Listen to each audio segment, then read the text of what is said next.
Welcome to the session on interdisciplinary research methods. So that is the topic given for me for today. When we talk about like interdisciplinary research methods, how Dr.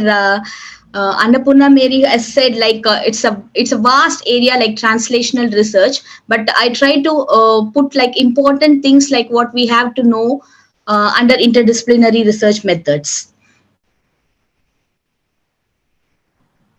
So the session for today will have some introduction part of interdisciplinary research methods and its application, and we can also see like application of interdisciplinary research methods in studies and benefit of interdisciplinary research in nursing. So that's what we are going to cover within this 1 hour session. When you think about like human mind, it's a broad thinking we have. Like always, we try to the modern mind always divides, it specializes, it thinks in categories. But when we think about the Greek philosophy, they always think about like considering the organic whole. So I will say like why we are considering Greek philosophy here, or why we are thinking about the Greek instinct here. Hope you all are familiar with this symbol. It's about the Olympic Games, which was conducted a month ago, if I am not wrong. And that's a pentathlon. We are talking about the pentathlon. And the person whom we have put here is Chopra, who won the gold medal for India. The first gold medal we got for the javelin throw from Chopra. So why I have put this slide is actually when we are talking about the Olympic Games, it is not just considering a part of a talent, a single talent of a person. Like the person is allowed to participate in so many games, and we consider the person as a whole. So when the person wins the game, he's considered a whole man. That is what even the ancient Greek mythology also says, like when they conducted and they were the origin of the Olympic Games. So they were saying, considering when the man wins in a particular Olympic Games, he is considered as the whole. So what connection does it have with interdisciplinary research? When we talk about the origin of interdisciplinary research, we say like it dates back to Greek and Romans. That's why I just wanted to associate the Olympic Games with the interdisciplinary research, nothing else. Okay, so this Olympic Games is designed to test the merit of whole man. When we come to interdisciplinary research, it is nothing but a holistic approach to research. So whenever we say like interdisciplinary research, it includes expertise, knowledge, and other methods of research, what we are going to utilize from other members of the interdisciplinary team. It can be like any people, like it can be like physiotherapist, or it can be from the nutritionist, it can be from the Department of Medicine, or it can be from the Department of Health and Dietetic Science, or it can be from any other behavioral science departments like psychology or sociology. So we are going to utilize the overall knowledge from the other disciplines, and we are going to make the research more to solve any complex problem, we are going to utilize these things. So that's why we can say, like when we define interdisciplinary research as a simple term, we can put like it is a holistic approach to research. So you know what is holistic. So we involve everything in the research. It is not just concerning about one particular aspect of research. So to define interdisciplinary research, it is from the National Academy of Sciences. Interdisciplinary research is a mode of research by teams or individuals that integrates information, data, techniques, tools, perspectives, concepts, or theories from two or more disciplines or bodies of specialized knowledge to advance fundamental understanding or to solve problems whose solutions are beyond the scope of single discipline or area of research practice. So why do we talk about like involving so many people from other disciplines and so many techniques and tools from other disciplines is, as you know, like when as the days goes on and on, we are facing a lot of global problems, like to say the corona. The latest is the global emergency. What we are facing now is the COVID-19. So in that case, solving a critical problem or a complex problem, it is not enough that if we take a tool or a single data or a single data technique, data collection technique, or a single tool or single concept of one particular research method to solve that complex problem. So it needs a knowledge, varied knowledge and varied concepts which can be contributed by the other teams. So that is the reason why we are talking now about interdisciplinary research. Health research was required to engage in interdisciplinary research for pooling expertise, cross-fertilization of ideas, and integration of multidisciplinary approaches to answer research questions, to inform policy, and to create impact. So like when we put something into practice, it becomes a protocol. So that's what, like when we want something to happen, it has to be like it has to be from expertise people, so that we will have a very good policy or protocol that can be made into practice. So insights into a common problem from two disciplines. We can take like any two disciplines. We are going to see in the forthcoming slides, like what are all the other disciplines which helps or supports nursing or Department of Medicine. So it can be like any two disciplines when combined to give a comprehensive understanding. We call that as interdisciplinary research. Example, a collaboration between clinicians, public health researchers, and statisticians to develop a prevention model on any health illness. So that could be one of the example for interdisciplinary research. Say, for example, even to prevent the spread of corona. So it is not like part of only a nursing team that can help in preventing the spread of the infection. It has to involve other disciplinary members to really prevent the control of the spread. So in that case, it says like it's a collaboration between so many other disciplines. Great ideas usually transcend boundaries. That is, it go beyond boundaries. We cannot put limitation to ourselves when we want to go beyond, to get into new things or to do some new things. We have to cross the boundaries. So in that case, if you take like interdisciplinary research is very broad. You have a big problem you want to solve and want to learn enough from different disciplines to solve your problem. On the other side, you have core expertise, knowledge, and collaborate with people who have complementary expertise. Like it can be like any department for that matter, which supports the health care professionals. Example, even like a programming a tactile braille device for a deaf people, which may need to involve people from so many other disciplines. So what is the need for interdisciplinary research? So because it is a timely thought, like it's a good topic to talk about. So why this is the talk of the day today. So when we think about like shift in research paradigms. So initially when the research started, we started with quantitative research, which helped us to identify what is the cause and effect relationship in the research. Say, for example, simple example is smoking causes cancer. So that is what the quantitative research was trying to find, and it helped in that. So later, what we needed is like we needed some focus on person-centered approaches and patient preferences, and we wanted to focus on individual patients' needs and problems. So in that case, we needed some in-depth studies or research studies which needed like more of information. So in that case, we started thinking about qualitative studies. So, and which became an integral component of your evidence-based practice. So later, the shift of paradigm is to mixed methods, because to improve the scope with depth and breadth of data collection, analysis and interpretation, we have to depend, like we have to correlate both quantitative and qualitative methods to bring or sort out certain research problems. And the latest, what we are talking now is about the interdisciplinary research methods.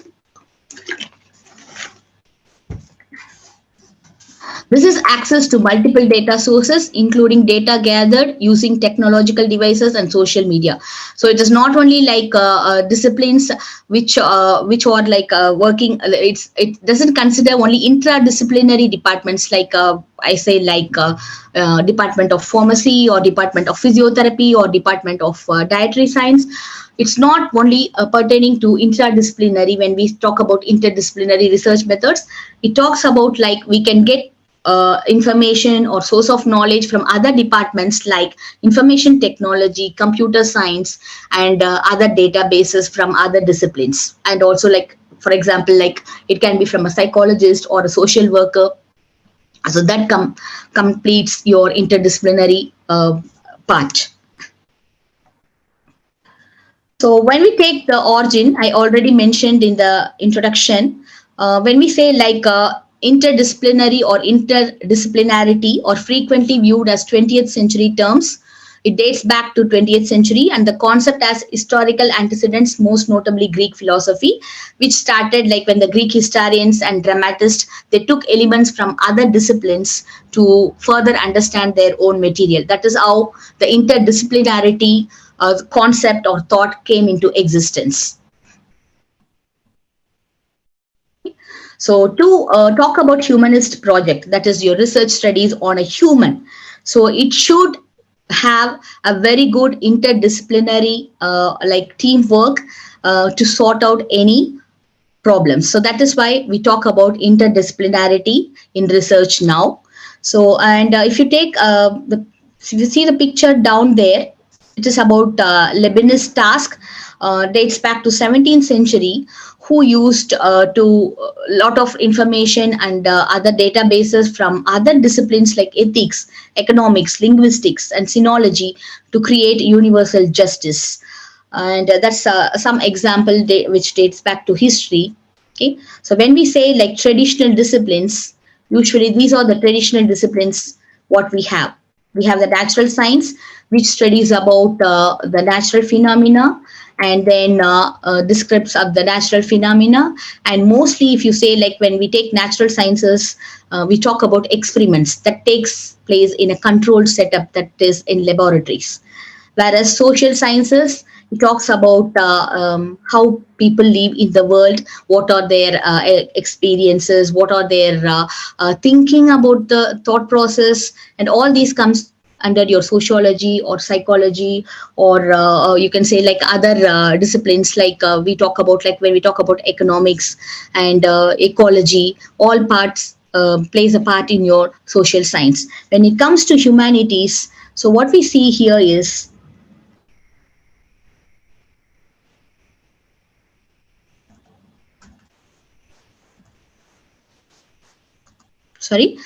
when we come to humanity, what we see here is, can you recognize what is this? Can audience respond from the group? What is that? And what does humanity deal with?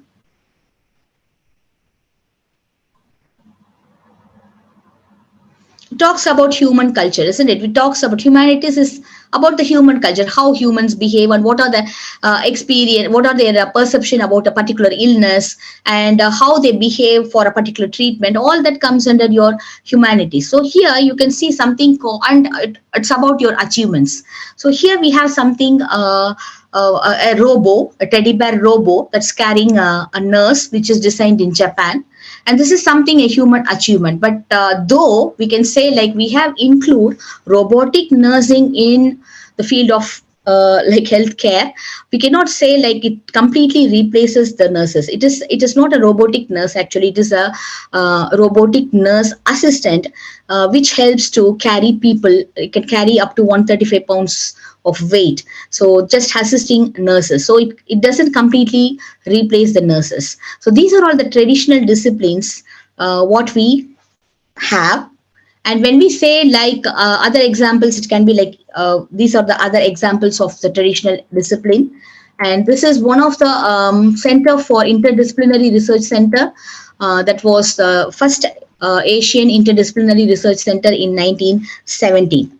So when we say interdisciplinarity, we derive knowledge, or the interdisciplinary research, we derive knowledge from any of the other disciplines, like it can be from economics, or it can be from sociology, or it can be from like anthropology, or it can be from psychology. So these are the other disciplinary areas from where we can seek expertise, advice or knowledge for our interdisciplinary research.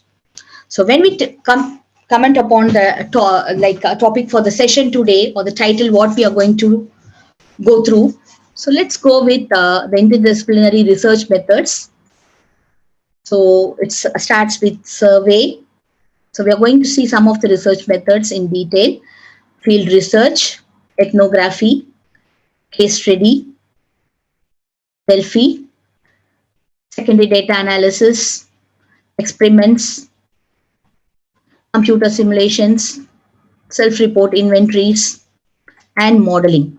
So to talk about these interdisciplinary research methods, they have the origin from other disciplines. Mostly if you take like survey, field research, ethnography, it is all from other discipline like sociology and case study also. And most of the other things what we are seeing here, it's from the discipline of sociology and psychology. But we do use these research methods regularly in our nursing research studies as well as in other research studies, because we cannot when we are talking about interdisciplinary research methods, we cannot stick on to any one of the research method which is quoted here. We may have to utilize a mixture of all these methods, which we call as mixed methods. So we cannot rely only on survey, or only on field research, or only on ethnography to bring forth our outcome for the research. So we have to rely on all these methods. So we can combine these methods, which we call as mixed methods, and we can use for our interdisciplinary research. So talking about the mixed methods, a lot of methods, what I have quoted there is under the category of your qualitative research studies, because it's under qualitative research methodology. Because for interdisciplinary research, we said like we are thinking about solving a complex problem.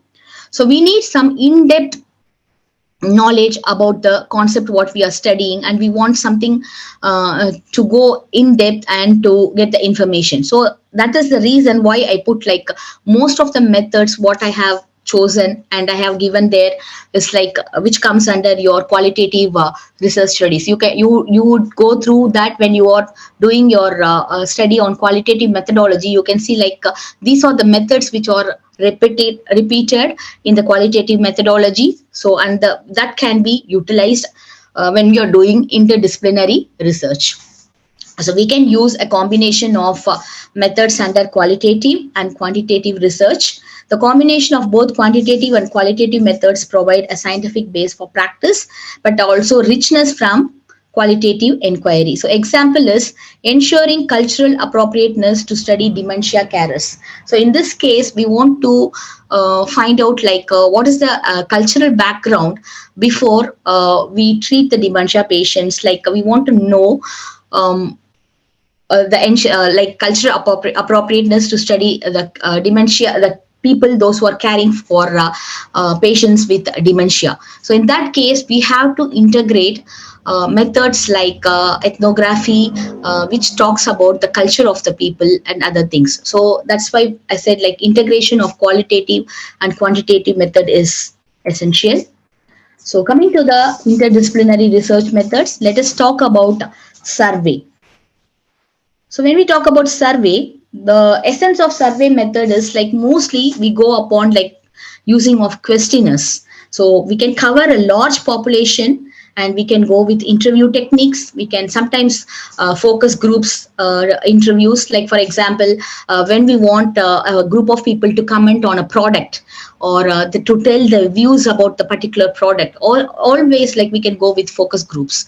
Or we can, nowadays, the most common thing what we do is when we want to conduct any research study using a survey method, we send online questionnaires to all the people, those who want to participate. So, and kiosk surveys, which you would have seen in lot of product marketings nowadays. Like this is one of the survey like when we purchase something in the shops or something, like immediately you get in your mobile or anything like a survey, a satisfaction survey, a feedback form to tell about the product, your views. So these are certain new things like what we can utilize in the interdisciplinary methods.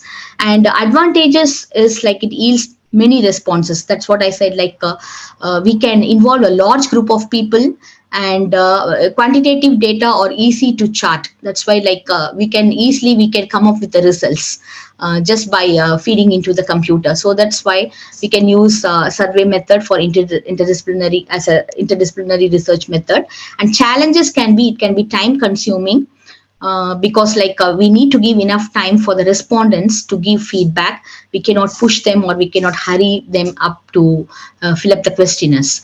And it can be difficult to encourage participants to respond, because sometimes participants may not be interested in filling a questionnaire or giving a feedback. So that is a challenging thing in this type of method, and it captures what people think and believe, but not necessarily how they behave in real life. Sometimes people may hide like what they are thinking, and they don't want to give the real answers. So that is the disadvantage of this method. When coming to the field work, again, we can say like field research. Nowadays, a lot of nursing research studies we are doing, conducting as a field research, which takes place in the natural setting where the patients are. And we can use observation, participant observation as one of the tool for doing field work. Ethnography, again, studying the people in their own settings.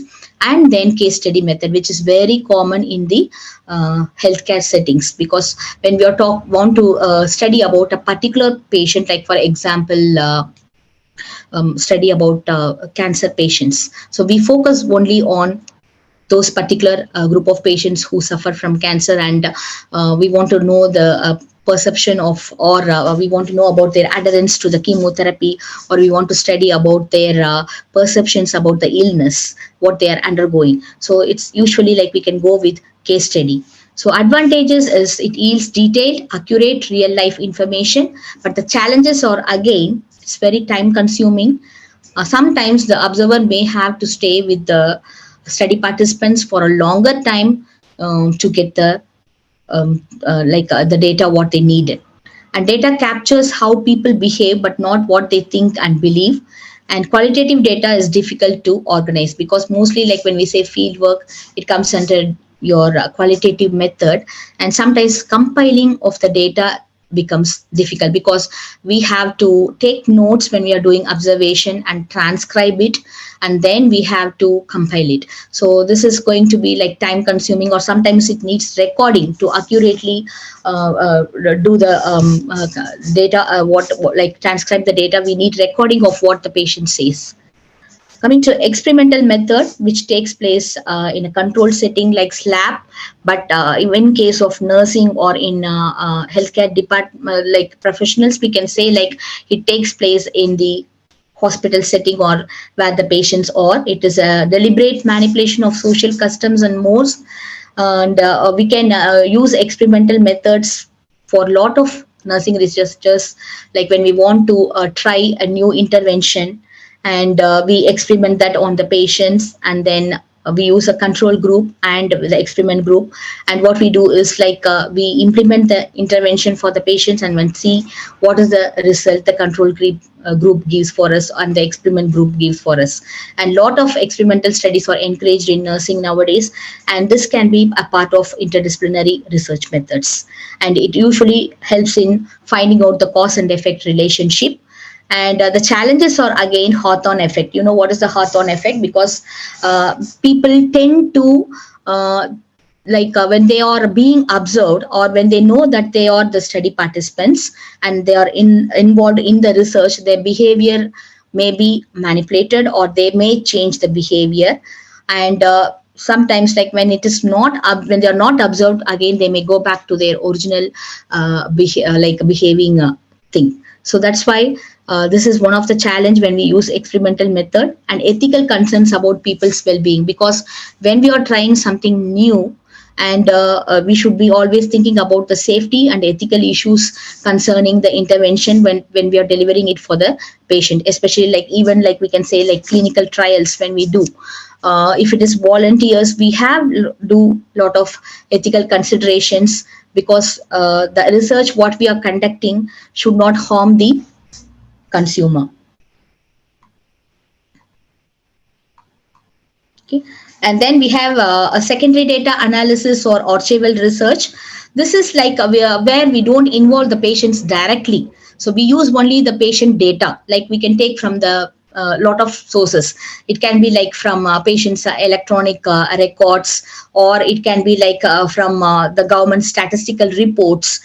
We can get the data what we need, and that's one of the commonest thing what we can do, like if we don't want to really involve patients as such, and we need only the information of the patient, so we can, with the ethical considerations and other things, we can just take the data of the patient for and utilize for our research. So advantages when you take it, makes good use of previous sociological information. And challenges, data could be focused on a purpose other than yours, and data can be hard to find sometimes, like it is difficult, like the information what you want you may not exactly be able to find out, or sometimes like the information what you get may focus on the things like that is not needed for the study. So those are the challenges when you go for your secondary data analysis. And computer simulation, to say like this is the latest thing what we are doing, like even for the COVID, when we had COVID scenarios and emergencies, like most of the nursing students were not allowed, considering the risk assessment, they were not allowed for practice in placement areas. And so the teaching modality was changed from a clinical scenario to a simulation lab. So what we did is like lot of simulation was given depicting the clinical scenario in the labs. So like for example, where we used the computer technology, which using high fidelity mannequins that mimics human beings, and we used a lot of simulation games for teaching like for example calculation of medicines, and formulating like how to deal about scenarios dealing with your ABCD risk assessment for patients. We used a lot of virtual reality simulations. It's a package, that is a programmed package that is available, so which when we give to the students, they really enjoyed, and it was like close to the clinical things. The advantages are it helps to solve real world in a safer setting, we can say, like students can practice very safely, so they need not be having a fear that they are going to harm the patient when they are doing involved in any procedure. So that is one of the important advantage of using computer simulation as a research method, because we are very safe when we use simulation as one of the research methods. We are very safe to practice whatever we want in a safe environment, and we are like in case like we need not bother about like other issues that arises in the real clinical scenario. So challenges, mistakes may be made in the programming or rules. Sometimes we may have technological issues or the software what we are using, and the cost of simulation is high, which cannot be afforded by everyone, and the time may be needed to make sense of the results. So these are some of the actually when we did a similar type of simulation, virtual reality simulation in the lab, we did take feedback from the students. It is not actually a research, but we can say like it's a kind of reflection from the students, which we are going to see, like I could say like even a self-report from the students saying that the benefits of that particular method, and what are the drawbacks to improve ourselves in future, and whether to consider these applications in future. The same way, like usually like it takes more time for them for the when we use these type of methods to make a sense of results to go do. Then we have self-report inventory, which includes your questionnaire and your interview techniques. So again, when we say self-report inventory, this word is very common. You might have heard psychologists being they usually use self-report inventories. Like one of the common thing is your personality inventories. And when we talk about like how this can help in interdisciplinary research, say for example, one of the research study what we can if we want to do on like medication adherence of patients who are on chronic illness or long-term illness. We just want to know whether they are really taking their medications regularly and whether they are adhering to the medication regime. Say, for example, even you can take like in India, like tuberculosis, which is a chronic illness and where they have to take the medication for quite a long period, or a patient with cancer. So in that case, if you want to really know the patient is adhering to the medication regime, you can use self-report inventories, which can be passed on online to the patients to fill. And then actually these self-report inventories which we use for medication adherence, it is all, we have standard self-report inventories, which is after like lot of research, they have standardized the inventories, and that is being used for the patients. So this is one kind of a method what we can think about, and this helps in covering a large group of sample at a time. When we have short span of time but we want to cover a large group, we can use this type of method, and it is cost effective. It is not going to cost much because we're just going to use our system to just pass on the self-report inventory to the patients, and results are more reliable and valid.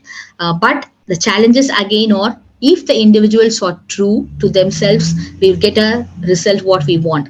But some individuals may try to hide their own feelings, thoughts, and attitudes, which is a challenge.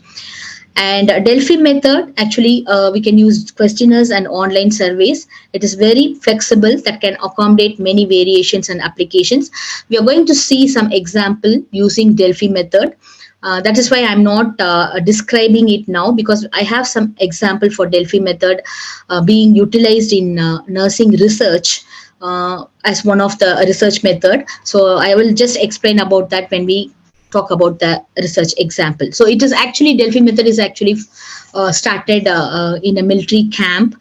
They took it's collecting information from the panelists, from the panel of members, and then revalidating it, and then getting the feedback or solution for a problem. So we will see one of the application of Delphi method in one of the nursing research studies when we go through the further research slides. And the challenges for this, you can use questionnaires, or you can use online surveys again for this method as a tool for collecting your data. And challenges will be generalizations or limited, because like it is limited to a small group. We conduct in maximum, the panel or the group size can be like 6 to 8 members. We cannot increase the group more than that. So in that case, when we want to think about generalization of our research findings, it is very limited to Delphi method, and high level of commitment is required from the panelist side, and dropout levels, like people may skip out from the study, they may not want to participate in the study, or they may drop out from the research study. So that's one of the challenges. So about the simulation we have already seen, so we are not going to talk about simulation again.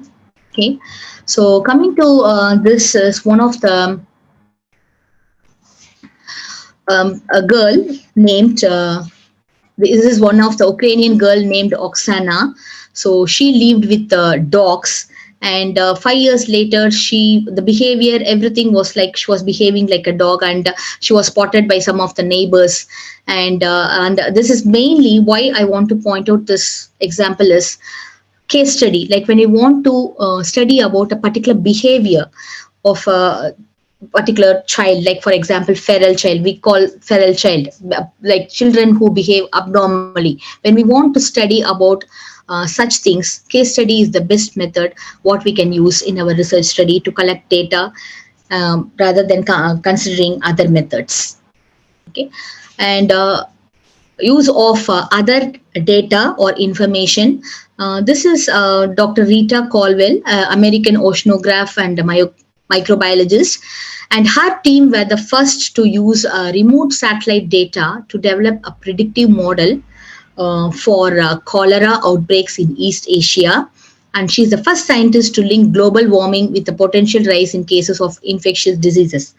Why I have included this particular study, which was done long back, that was done in 1997 to 2006, is she used almost the satellite data to derive at a conclusion or to arrive at her findings. So that is why I just want to know, bring about this example, because we can use other data or information by not involving the patient directly for our research methods. And she used satellite derived data, considering the sea surface temperature and local rainfall, and she predicted the cholera outbreak. So, and she said the link between these things, the rainfall, the surface temperature, and everything is quite assuring, and it was good enough to link or predict the cholera outbreak, to help the public health workers to take action when they have how they can be prepared in advance before the outbreak of the disease, or before the epidemic starts. So this is one of the utilization of data from other sources, where we can implement in our research studies. Collaboration of expertise knowledge from various fields. When we say, for example, interdisciplinary research focusing on health and well-being of a primary school children under 5 years of age. So when we want to do a research under primary school children, so this could bring expertise knowledge from researchers with their relevant subject and methodological expertise from, for example, it can be from maternity, pediatric, or community health nursing, to design a project including prenatal health, that is one of the critical determinants of child health and well-being in later years. So this is called interdisciplinary research, when we involve some people from within our discipline, from different same discipline of nursing, but from different branches. We call that as interdisciplinary research. So this is one example for interdisciplinary research. But when we include the other disciplinary members like psychologists, parents, dietitians, teachers, dentists in the same research project, we call that as interdisciplinary expertise opinion, what we are seeking for our interdisciplinary research or the interdisciplinary project. Exploring, this is one of the research example, exploring a nursing home specific interdisciplinary function focused communicative framework based on situation, background, assessment, and recommendation. So actually here, the purpose of the research study is to explore function focused clinical communication among nurses and providers based on the situation, background, assessment, and recommendation approach toward interdisciplinary collaboration to maintain function among nursing home residents.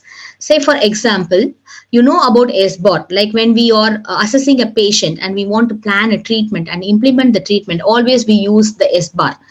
We find out the situation, what the patient is in, we find out the background, we do the assessment, and then we do the recommendation to the medical team, or we want further intervention for the patient, we do recommend to the other teams when we want them to involve in the patient care. So this is one such study which was done to find out what are all the home residents is the elderly people, those who are residing in care homes. That's what we call home residents, not in hospital setup. So this is mainly done involving all the interdisciplinary members like the medical team, the nurses, it's from the social workers, and also it's from a physical therapist, occupational therapist, nutritionist using and their way of using the SBAR and the flow of SBAR, how they were able to interlink the care of patients using SBAR. And the interviews were done with all these people, and they and they used this particular finding to find out what is whether the patients are really benefited from the interdisciplinary team work, and where is the where is the weakness or negative things that can be corrected, or what are the some of the things that has to be improved in the patient care. So that's the research problem, was actually focusing on those aspects based on the findings what they got from the members of the interdisciplinary team. And this is one of the example for what we can say is like involving people from other interdisciplinary team for patient care.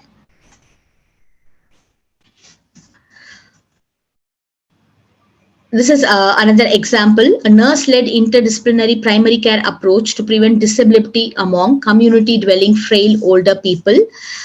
This is to examine the extent to which interdisciplinary care approach is implemented as planned and to gain insight into the healthcare professionals and frail older people. The methods they used is like quantitative data, like they took the records of the patients and the logbooks, the evaluation forms.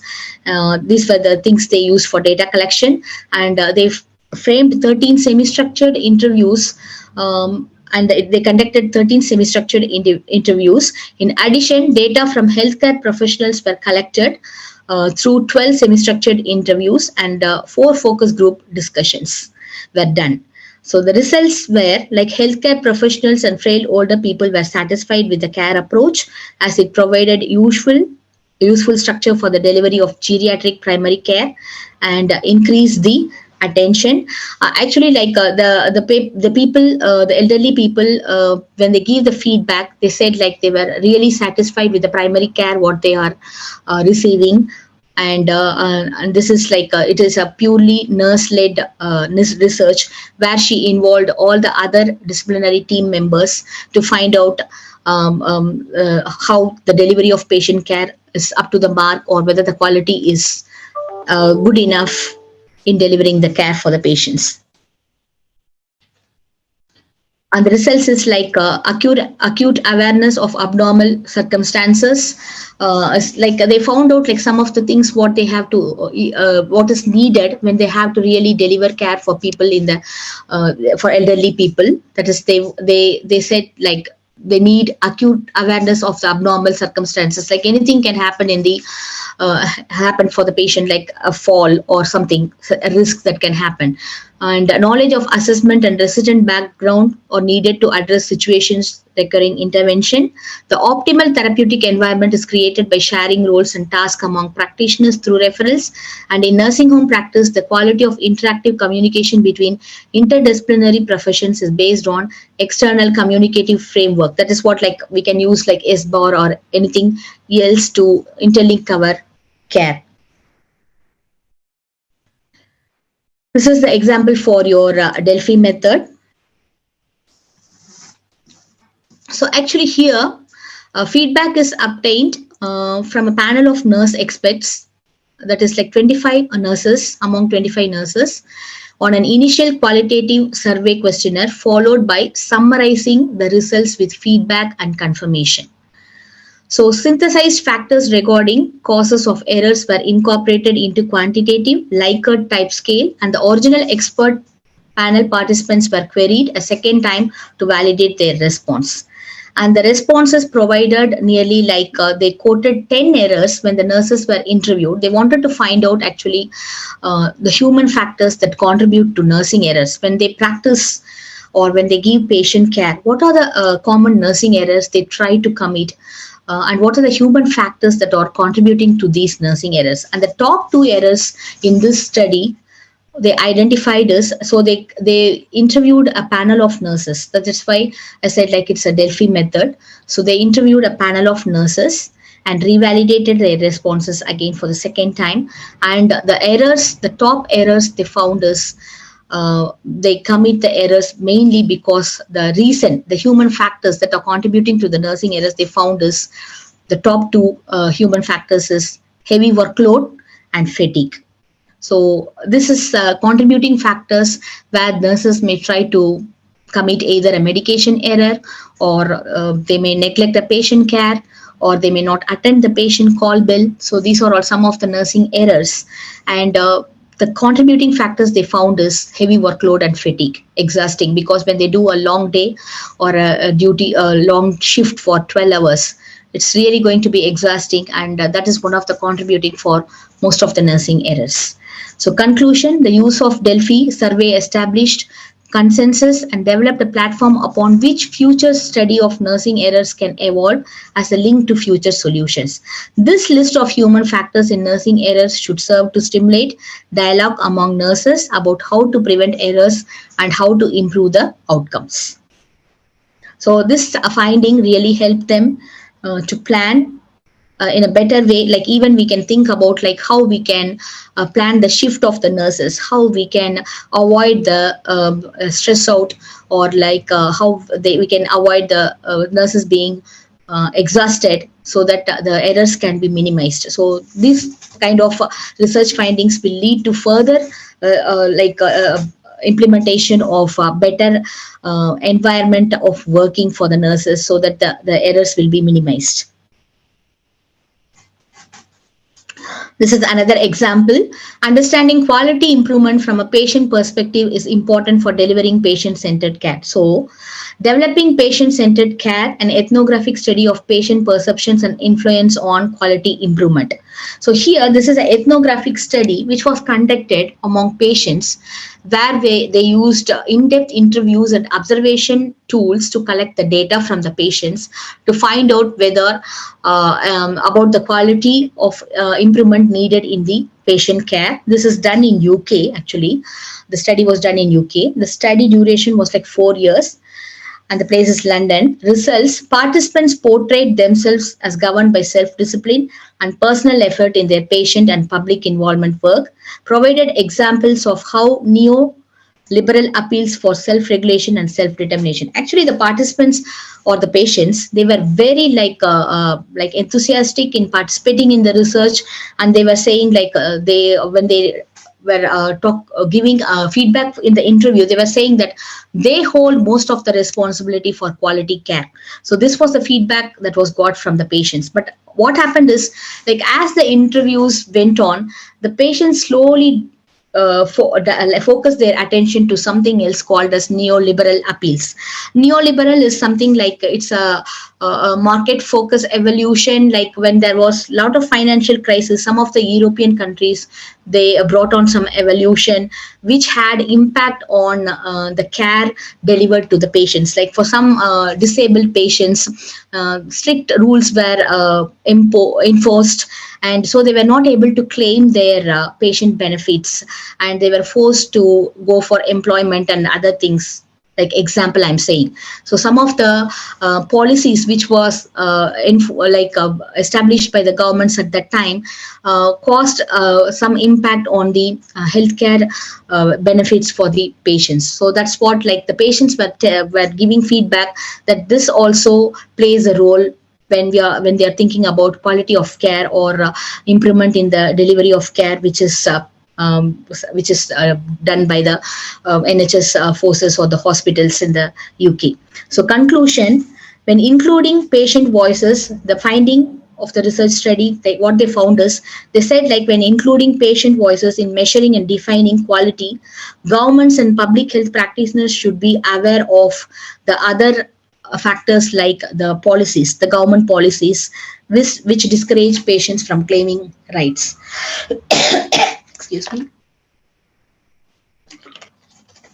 So whenever we are planning such a research study, we should always consider what are the health policies implied by the government, and we should consider all these things like when we are planning the research and how we are taking in which direction we are taking the research, because like sometimes we know like the health policies which is established and has to be considered in our research studies, which is very important. Okay, so when to conclude, considering the interdisciplinary research, it's a truly holistic approach to help individuals and groups achieve optimal health frequently requires the coordination of several health professions, of course. And similarly, more thorough and rigorous research is possible when several investigators work together to address a researchable health issue. That is why we are talking about interdisciplinary research at this juncture. And interdisciplinary research can broaden the scope of research and produce more clinically relevant outcomes that are sensitive to the realities of practice. So you can always think about like COVID, how people in health disciplinary fought against COVID, and how we were able to reach the control by involving so many other people from other disciplines. So the very a good example what we can think about now is the COVID situation, how we have tackled the situation, and how we are still planning to prevent the further emerging new COVID variants.